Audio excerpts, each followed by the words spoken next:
নাগরিকত্ব সংশোধনী আইন কি, কোথায় এবং কিভাবে তার মারফত নাগরিকত্বের শংসাপত্র পেতে আবেদন করতে হবে, এরকম বিভিন্ন বিষয় ইতিমধ্যেই খোলসা করার চেষ্টা করেছে কেন্দ্রীয় স্বরাষ্ট্র মন্ত্রক, কিন্তু তাতেও ধোঁয়াশা পুরোপুরি কাটছে না।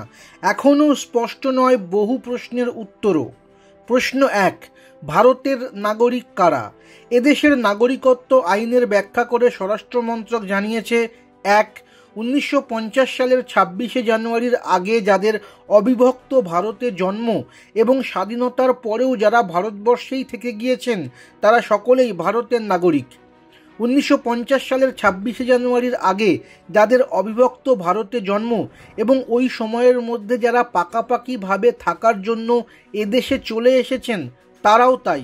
1950 সালের 26শে জানুয়ারি থেকে 1987 সালের 1 জুলাইয়ের আগে যারা ভারতে জন্মেছেন তারা সকলেই ভারতের নাগরিক।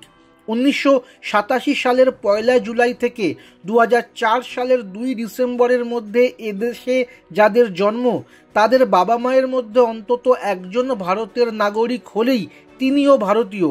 এবং এছাড়াও 5/2004 সালের 3রা ডিসেম্বর কিংবা তার পরে যাদের এদেশে জন্ম তাদের বাবা মা দুজনেই ভারতীয় হলে তিনিও এদেশের নাগরিক।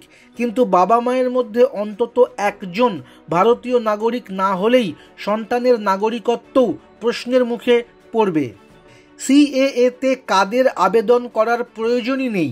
নাগরিকত্ব আইনের ব্যাখ্যায় যারা 1 থেকে 4-এর মধ্যে রয়েছেন তাদের আবেদন করার প্রয়োজনই নেই।